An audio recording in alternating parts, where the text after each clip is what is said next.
Hi friends, welcome to JBS vlogs. ఈ వీడియోలో మనం మ్యాగ్నెటిక్ రిఫ్రిజరేషన్ గురించి తెలుసుకుందాం.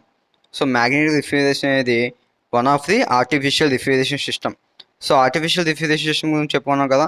సో మనకు VCRS, VARS, electric refrigeration, liquid nitrogen refrigeration system, అలాగే magnetic refrigeration system. Okay, so ఈ వీడియోలో మనం మ్యాగ్నెటిక్ రిఫ్రిజరేషన్ యొక్క introduction, working principle, comparison with traditional refrigeration, దీని యొక్క అప్లికేషన్స్ అండ్ దీని యొక్క ఫ్యూచర్ గురించి తెలుసుకుందాం. సో ఫస్ట్ ఇంట్రడక్షన్ చూద్దాం. సో ఇది మ్యాగ్నెటిక్ రిఫ్రిజరేషన్ కదా. సో ఇందులో మనం వర్కింగ్ వచ్చి మ్యాగ్నెటో క్యాలరిక్ ఎఫెక్ట్ మీద వర్క్ చేస్తుంది. సో లైక్ మనకి థెర్మో ఎలక్ట్రిక్ రిఫ్రిజరేషన్ చెప్పుకున్నాం కదా, అది ఎలా వర్క్ చేస్తుంది? Peltier effect. Okay, so Peltier ఎఫెక్ట్లు ఏంటి? ఒక జంక్షన్ హాట్ జంక్షన్, ఇంకో జంక్షన్ కోల్డ్ జంక్షన్ కింద ఫామ్ అవుతుంది కదా. సేమ్ అలాగే ఇక్కడ మ్యాగ్నెటిక్ రిఫ్రిజరేషన్లో మనం మ్యాగ్నెట్ ఇస్తే, ఓకే, మ్యాగ్నెట్ ఇస్తాం. సో అక్కడ మ్యాగ్నెటిక్ ఫీల్డ్ ప్రొడ్యూస్ అవుతుంది కదా. సో ఇన్ బిట్వీన్ మనం ఒక మ్యాగ్నెటిక్ మెటీరియల్ పెట్టామనుకోండి, ఓకే, మ్యాగ్నెటిక్ మెటీరియల్ పెడితే సో అక్కడ మనకి ఈ మ్యాగ్నెట్కి దానికి అంటే దీనికి కాంటాక్ట్ ఉన్నప్పుడు ఆ మెటీరియల్ అనేది హీట్ అవుతుంది. ఓకే, సో ఎప్పుడైతే మనం మ్యాగ్నెట్ రిమూవ్ చేస్తామో అప్పుడు ఆ మెటీరియల్ కూల్ అవుతుంది. దీన్నే మనం మ్యాగ్నెటో క్యాలరిక్ ఎఫెక్ట్ అంటాం. ఈ ప్రిన్సిపల్ మీద ఇది వర్క్ అవుతుంది. Okay, when the magnetic field is applied, the magnet moments align and the material heat up. So ఎప్పుడైతే మనం మ్యాగ్నెటిక్ ఫీల్డ్ అనేది రిమూవ్ చేసామో అప్పుడు మనకి మ్యాగ్నెటిక్ మూమెంట్ అనేది డిజార్డర్ అయ్యి మెటీరియల్ అనేది కూల్ అవుతుంది. ఓకే, సో మ్యాగ్నెటిక్ ఫీల్డ్ బట్టి బేస్ అయ్యి ఆ మెటీరియల్ మనం ప్లేస్ చేసే మెటీరియల్ అనేది కూల్ అవ్వడం, హీట్ అవ్వడం జరుగుతూ ఉంటుంది. సో మ్యాగ్నెటిక్ ఫీల్డ్ అనేది ఇస్తే అంటే కాంటాక్ట్లో తీసుకొస్తే మ్యాగ్నెట్ని, ఆ మెటీరియల్ అనేది హీట్ అవుతుంది. సో అదే మెటీరియల్ని మనం రిమూవ్ చేస్తామనుకోండి, అంటే మ్యాగ్నెటిక్ ఫీల్డ్ని రిమూవ్ చేస్తే ఆ మెటీరియల్ అనేది కూల్ అవుతుంది.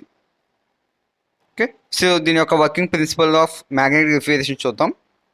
సో ఇది మనకి 4 స్టెప్స్లో జరుగుతుంది.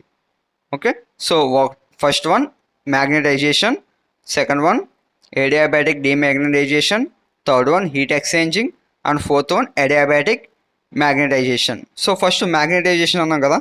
సో ఇక్కడ మనం అంటే ఒక మెటీరియల్ని, సో అది మ్యాగ్నెటిక్ మెటీరియల్, ఆ మెటీరియల్కి మనం మ్యాగ్నెటిక్ ఫీల్డ్ కనుక ఇస్తే, అంటే మ్యాగ్నెట్ని దగ్గరగా తీసుకొస్తే ఏమవుతుందని చెప్పుకున్నాం? మెటీరియల్ హీట్ అవుతుందని చెప్పుకున్నాం కదా. ఇన్ బిట్వీన్ ఉన్న మెటీరియల్ అనేది హీట్ అవుతుంది. సో అది మనకు first step. So second step ఏంటి? అడియాబాటిక్ డీమ్యాగ్నటైజేషన్. సో మనకి ఈ అడియాబాటిక్ డీమ్యాగ్నటైజేషన్లో సో మెటీరియల్ని మ్యాగ్నెటిక్ ఫీల్డ్ని రిమూవ్ చేస్తే ఏమవుతుంది? ఆ మెటీరియల్ కూల్ అవుతుంది కదా. సో మ్యాగ్నెటిక్ ఫీల్డ్ రిమూవ్ చేస్తే ఆ మెటీరియల్ కూల్ అవుతుంది అనుకున్నాం కదా. ఆ కూలింగ్ని మనకి ఎక్కడైతే ఒక ఆబ్జెక్ట్ని కూల్ చేయాలో లేకపోతే సరౌండింగ్ని కూల్ చేయాలో అక్కడ యూజ్ చేసుకుంటాం. ఓకే, సో ఈ మెటీరియల్ కూలింగ్ని మనం అక్కడ యూజ్ చేసుకుంటాం. సో థర్డ్ వన్ వచ్చి హీట్ ఎక్స్చేంజింగ్. సో ఇప్పుడు చెప్పుకున్నాం కదా, ఒక కోల్డ్ మ్యాగ్నెటిక్ మెటీరియల్ వచ్చింది అనుకోండి, దానికి కాంటాక్ట్లో తీసుకొస్తే ఒక ఆబ్జెక్ట్ కానీ లేకపోతే ఎన్విరాన్మెంట్ కానీ కూల్ అవుతుంది. సో మనకు కావాల్సిన రిక్వైర్మెంట్. సో ఫైనల్గా మళ్ళీ మనం ఏం చేస్తాం? Adiabatic magnetization. సో మళ్ళీ మనం మ్యాగ్నెటిక్ అనేది మళ్ళీ మనం ఇస్తే అది మళ్ళీ మెటీరియల్ అనేది హీట్ అవుతుంది. సో అలా తర్వాత మళ్ళీ మనం డీమ్యాగ్నటైజ్ చేస్తే మెటీరియల్ అనేది కూల్ అవుతుంది. సో ఇది ఒక సైక్లిక్ ప్రాసెస్ ఇది. ఓకే, ఇట్లా అంటే నెంబర్ ఆఫ్ టైమ్స్ తిరుగుతూ ఉంటుంది. మెటీరియల్ ఉంటుంది. సో మెటీరియల్ చుట్టూ మ్యాగ్నెట్ కనుక మూవ్ అవుతూ ఉంటే ఒకసారి ఫీల్డ్ కనెక్ట్ అవుతుంది, మ్యాగ్నెటిక్ ఫీల్డ్ కనెక్ట్ అవుతుంది, ఒకసారి రిమూవ్ అవుతుంది. అలా మ్యాగ్నెటిక్ ఫీల్డ్ కనెక్ట్ అయినప్పుడేమో మెటీరియల్ హీట్ అవుతుంది. మ్యాగ్నెటిక్ ఫీల్డ్ ఎప్పుడైతే రిమూవ్ చేస్తామో అప్పుడు అది మనకి కూల్ అవుతుంది మెటీరియల్. సో ఇక్కడ ఫ్లో చార్ట్లో చూడండి. ఫస్ట్ స్టెప్ వచ్చి heat up when material is magnetised.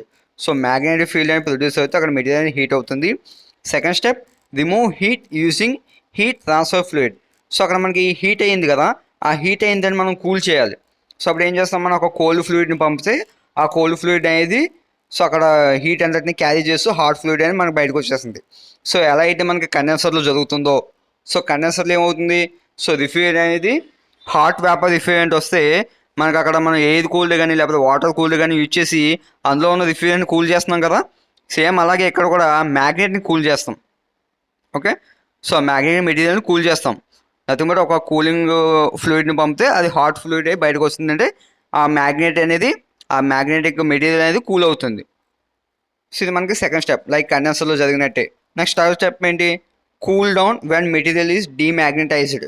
Okay, మనం మెటీరియల్ రిమూవ్ చేస్తున్నాం. సో రిమూవ్ చేస్తే ఏమవుతుంది? So nothing but material cool అవుతుందని చెప్పుకున్నాం కదా. సో ఇందాక ఆల్రెడీ కూల్ అయింది, ఇక్కడ ఇంకా మెటీరియల్ రిమూవ్ చేస్తాం ఇంకా కూల్ అవుతుంది. ఓకే, లైక్ మనకి రిఫ్రిజరెంట్ అనేది వేపర్ లిక్విడ్ అవుతుంది కదా కండెన్సర్లో. కండెన్సర్ తర్వాత ఏమవుతుంది, ఎక్స్పాన్షన్ వాల్వ్ ద్వారా అది చిన్న స్ప్రేకి వెళ్తుంది, ఎక్స్పాండ్ అవుతుంది కదా. సేమ్ అలాగే ఇక్కడ కూడా. సో ఫైనల్ స్టెప్ ఏంటి, absorb heat from the cooling load. Like మనకి ఎవాపరేటర్లో కాయిల్ కూల్ అయిన తర్వాత ఏదైతే ఎలా పాస్ అయిందో అలాగే ఇక్కడ కూడా మనకి ఈ మ్యాగ్నెటిక్ మెటీరియల్ కూల్ అయింది. సో ఈ కూల్ అయిన ద్వారా మనం ఒక ఎయిర్ కానీ లేకపోతే ఒక మనకు కావాల్సిన లిక్విడ్ ఒక వాటర్ని కానీ పంపితే అది మనకు కూల్ అయ్యి బయటకు వస్తుంది. సో ఇక్కడ మ్యాగ్నెటిక్ మెటీరియల్ కూల్ అయింది. సో ఆ కూల్ అయిన మ్యాగ్నెటిక్ మెటీరియల్ గుండా మనం ఎయిర్ని కానీ వాటర్ కానీ పంపితే అది మనకి కూల్ అయ్యి బయటకు వచ్చేస్తుంది. సో మనకు కావాల్సిన requirement, so cooling nothing but cooling air కావచ్చు లేకపోతే కూలింగ్ వాటర్ కావచ్చు, అవి మనకి అక్కడ వస్తాయి. So next one, comparison with traditional refrigerant. So మనం ట్రెడిషనల్ రిఫ్రిజరెంట్తో దీన్ని కంపేర్ చేస్తే నథింగ్ బట్ వీసీఆర్ఎస్ అనేది మనం డైలీ రెగ్యులర్గా యూజ్ చేసేది కదా. సో వీసీఆర్ఎస్తో కంపేర్ చేస్తే దానికి దీనికి డిఫరెన్సెస్ ఏంటి, ఇందులో మనకి రిఫ్రిజరెంట్స్ అనేవి ఉండవు. సో అందులో మనకి వీసీఆర్ఎస్లో రిఫ్రిజరెంట్స్ ఉంటాయి. ఓకేనా. సో దీంట్లో ఏంటంటే మనకి ప్రిసైజ్ టెంపరేచర్ కంట్రోల్ వస్తుంది, బట్ డిజైన్ వచ్చి కొంచెం compact and potential for quieter operation. ఇంకా నాయిస్ గట్రా ఏమి ఉండదు. బట్ ఇందులో ఉన్న అడ్వాంటేజ్ ఏంటంటే it is more efficient. Okay. So మనకి లెస్ ఎనర్జీ అనేది యూజ్ చేసుకోవచ్చు. ఇప్పుడు ఈసీఎస్ యూజ్ చేయాలంటే మనం more amount of electricity use చేయాలి, బట్ ఇక్కడ అంత యూజ్ చేయని అవసరం లేదు. And environmental friendly. Okay. So vibration కూడా ఏమి ఉండవు. అండ్ రిఫ్రిజరెంట్ గ్యాసెస్ ఉండవు కాబట్టి ఈ క్లోరిన్ గ్యాసెస్, ఫ్లోరిన్ గ్యాసెస్ ఇవేమి ఉండవు కాబట్టి అట్మాస్ఫియర్ పరంగా ఫ్రెండ్లీ ఇది. ఓకే. బట్ ఇందులో కూడా కొన్ని డిసడ్వాంటేజెస్ ఉన్నాయి. అవి ఏంటంటే, సో మ్యాగ్నెటిక్ మెటీరియల్ అని చెప్పాం కదా. So magneto caloric material. So ఇవి మనకి ఎర్త్ మీద చాలా రేర్గా ఉన్నాయి. సో ఇవి కొంచెం expensive. Okay. So second one వచ్చి ఈ సైకిల్ని చేయాలంటే ఇది కొంచెం కాంప్లెక్స్ డిజైన్. ఓకే. సో దీన్ని కొంచెం చేయాలంటే డిఫికల్ట్ అనమాట. దీన్ని డిజైన్ చేసి మ్యానుఫ్యాక్చరింగ్ చేయాలంటే ఇది కొంచెం డిఫికల్టీ. సో ఈ రెండు మనకి ఉన్న మెయిన్ డిసడ్వాంటేజెస్ ఈ మ్యాగ్నెటిక్ రిఫ్రిజరేషన్లో. సో పక్కన చూసాక conventional refrigeration, magnetic refrigeration. So కన్వెన్షన్లో first compression, condensation, expansion, evaporation చూస్తున్నాం. సో మ్యాగ్నెటిక్లో ఫస్ట్ మ్యాగ్నెటైజేషన్, తర్వాత లైక్ కండెన్సర్ లాగే హీట్ రిమూవ్ చేసేస్తున్నాం. So third one demagnetization. So అంటే ఇంకా కూల్ అవుతుంది. సో ఫోర్త్ వన్ మనకు కావాల్సిన రిక్వైర్మెంట్ని దాని ద్వారా పాస్ చేసి ఇంకొంచెం కూలింగ్ గెయిన్ చేయడం. ఓకే. సో జనరల్గా ఏంటంటే మనకి థెర్మో ఎలక్ట్రిక్ కానీ మ్యాగ్నెటిక్ కానీ చాలా తక్కువ వేరియేషన్ ఇస్తాయి. టెంపరేచర్ మనకి వీసీఆర్ఎస్ ఇచ్చినంత డిఫరెన్సెస్ ఇవైతే చూపించలేవు. ఓకేనా. సో ఇవి కమర్షియల్గా కానీ మన డొమెస్టిక్గా కానీ యూజ్ చేయాలంటే ఇంకొంచెం దీని మీద స్టడీస్ అనేవి జరగాలి. సో మనకి ఎవాపరేటర్ ఉంది కదా, ఎవాపరేటర్లో మనకి రిఫ్రిజరెంట్ వెళ్ళి ఆ ఎవాపరేటర్ చుట్టూ ఉన్న హీట్ని అబ్జర్వ్ చేసుకుని అది వేపర్గా కన్వర్ట్ అయ్యి మన కంప్రెస్ వెళ్తుంది. సో ఎవాపరేటర్ కాయిల్ కూల్ అయితే మనం ఆ ఎవాపరేటర్ కాయిల్ గుండా మనం ఎయిర్ కానీ వాటర్ని కానీ పంపి మనం ఆ ఎయిర్ అనేది వాటర్ అనేది కూలింగ్ని గెట్ చేస్తాం. అలాగే ఇందులో కూడా ఆ మ్యాగ్నెటిక్ మెటీరియల్ కూల్ అయినప్పుడు దాని గుండా ఎయిర్ కానీ వాటర్ కానీ పంప్ చేసి మనం కూలింగ్ వాటర్ని కానీ కూలింగ్ ఎయిర్ కానీ గెయిన్ చేయొచ్చు. Okay. So fourth one magnetic refrigeration applications. So దీన్ని ఎక్కడెక్కడ యూజ్ చేస్తున్నాం. ఓకే. సో చెప్పుకున్నాం కదా. సో ఇట్లా ప్రజెంట్లో అయితే ఎక్కడ మనం కమర్షియల్గా కానీ డొమెస్టిక్గా కానీ యూజ్ చేయట్లేదు, ఎందుకంటే ఇవి ఇచ్చి కూడా చాలా తక్కువ టెంపరేచర్ వేరియేషన్స్ కాబట్టి. బట్ వీటి యొక్క అప్లికేషన్స్ ఎక్కడ ఉంటుందంటే food and beverage industries, medical applications and data centres. ఈ మూడిట్లోనూ కూడా మెయిన్ మనం వాడుకోవచ్చు. సో వీటికి చెప్పుకున్న అడ్వాంటేజెస్ ఎన్విరాన్మెంట్ ఫ్రెండ్లీ అని, నాయిస్ అని. సో దాటి వల్ల వీటిని మనం రీప్లేస్ చేయొచ్చు, వీసీఆర్ సిస్టమ్ని రీప్లేస్ చేసుకోవచ్చు. ఓకే. దీని యొక్క ఫ్యూచర్ ఎలా ఉండబోతుంది. సో ఇవి ఎన్విరాన్మెంటల్ ఫ్రెండ్లీ కాబట్టి అండ్ క్వైట్ ఆపరేషన్, నాయిస్ ఏం ఉండవు కాబట్టి వీటిని మనం ఎక్కువ యూజ్ చేసే ఛాన్స్ ఉంది ఫ్యూచర్లో అయితే. సో వీసీఆర్స్ అనేవి కొన్ని రోజుల తర్వాత ఆ గ్యాసెస్ అన్నీ కూడా బ్యాన్ అయిపోతాయి కదా, రిఫ్రిజరెంట్స్ అన్నీ కూడా. సో అట్మాస్ఫియర్ని మనం కన్సిడర్ చేసుకుంటే అయితే ఆ రిఫ్రిజరెంట్ని బ్యాన్ చేసేస్తాం. సో అప్పుడు ఏదో ఒక ఆప్షన్ ఆల్టర్నేటివ్ కావాలి కదా, నథింగ్ బట్ అప్పుడు మ్యాగ్నెటిక్ అనేది బెస్ట్ ఆల్టర్నేటివ్ అవుతుంది. బట్ ఇందులో ఉన్న కొన్ని డిసడ్వాంటేజ్ చెప్పుకున్నాం కదా. సో దీని యొక్క కాస్ట్ ఎక్కువని అండ్ దీని యొక్క మెటీరియల్, సో మ్యాగ్నెటిక్ వెళ్తే మెటీరియల్స్ ఇవి చాలా రేర్ ఇవి అండ్ ఇవి కాస్ట్ కూడా ఎక్కువ. సో వీటి మీద ఇంకా స్టడీస్ జరిగితే దీని యొక్క ఫ్యూచర్ అనేది చాలా ఎక్కువ బాగుంటుంది. సో ఈ మెటీరియల్స్ గురించి ఇంకొంచెం స్టడీ జరగాలి.